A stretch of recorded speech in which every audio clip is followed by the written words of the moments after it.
Ito.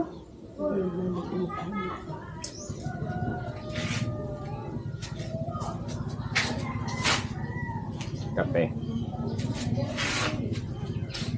Good morning guys. So today mag-PPMS tayo ng aking motor kasi last 8 months ago pa nung huli ko siya na PMS. So it's time to check na rin kung malinis pa ba yung throttle body natin, yung injector.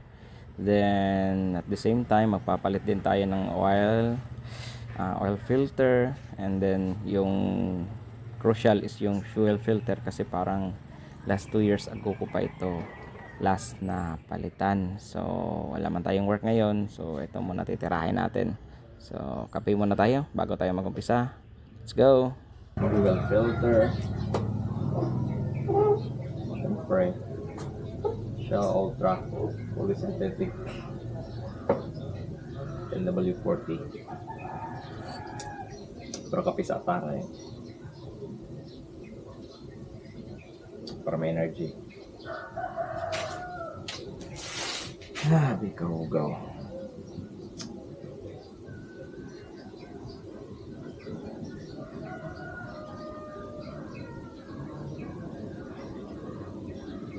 Okay, let's begin.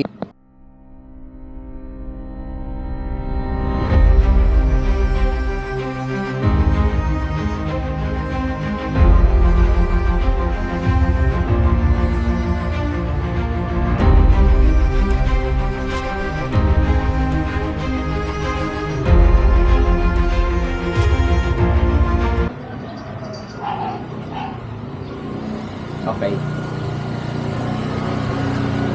After baklas ng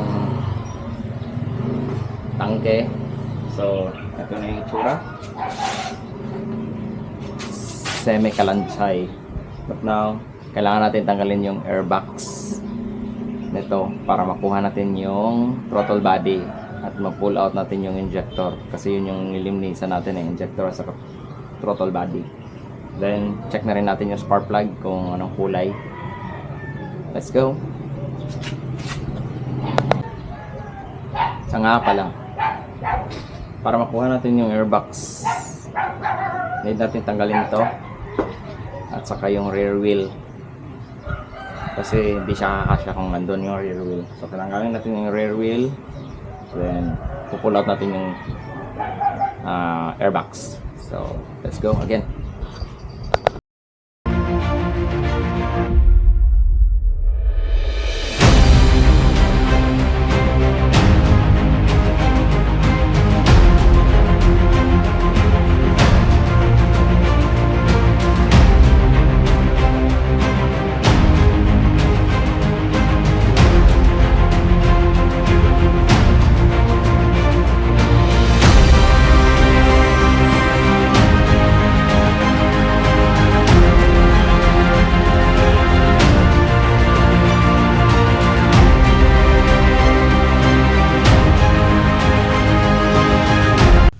So ganito yung itsura niya pag wala na yung mga cover, mga side fairings niya. Saka na-remove ko na rin yung airbox. Lutang yung mga tinain niya. Laman loob pala. So ito lang yung concern ko. Tingnan nyo yung throttle body. Sobrang dumi. I don't know kung nakikita nyo sa camera, but in my vision, masyado na siyang marumi. So ang huling open ko pala nito is October 2024. So ito na yung itsura niya until today, June 2025. 8 months nung huli ko siyang na-open. Then ganito na siya. Noon, periodic maintenance ko talaga nito is 1 year. Kaso lang nung huling bukas ko, sobrang dumi rin. So nagsuggest yung kapatid ko na gawin ko siyang 6 months. Kaya lang din sa sobrang busy, naging 8 months naman ngayon.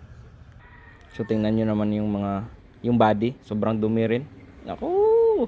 8 months lang. How much more kung naging 1 year yan? Ewan ko na lang. Bago pala natin tanggalin yung throttle body, kailangan pala natin tanggalin yung dalawang clamp na naka-hold sa engine and the throttle body itself. So dalawang clamp lang ito, left and right.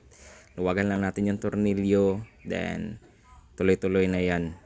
Huwag lang natin kalimutan pala tanggalin yung mga connector first before natin luwagan yung clamp may dalawang connector yan sa taas kasi dalawang injector naman to. So injector 1 and 2 yung connector niyan.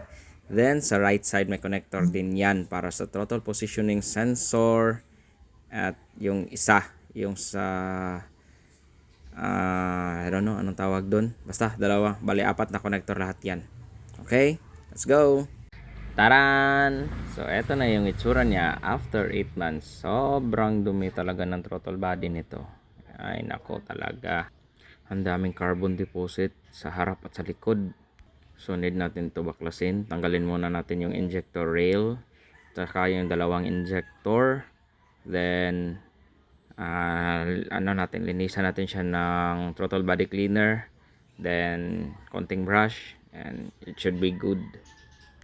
Sana gumana pa after malinisan. Unfortunately, hindi ko siya na videohan na nililinisan kasi nalobat yung recorder ko. So, ito ang nangyari. After nang maglinis ng injector, proceed na ako sa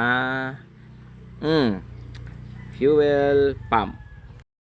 Ito nga pala ang itsura ng fuel pump after ko siya ma-remove doon sa gas tank. Looking good, hindi naman siya madumi kasi hindi naman talaga nadudumihan yan kasi nakalubog yan sa gas. Pero ang madumi dito is yung fuel filter.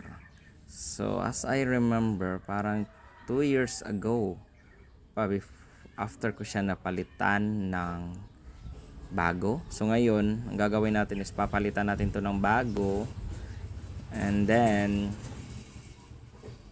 kabit natin kung gagana pa uli, paandarin natin, assemble, then test. Let's go. Hindi ko na talaga siya na-record. Well, binalik lahat ng mga components na binaklas ko kasi nga hindi na kaya ng battery ng recorder ng cam ko. So hanggang dito na lang yung video. Nabaklas ko siya, nabalik, then test, mandar naman ulit. Salamat po sa panonood. See you again next time. Babush!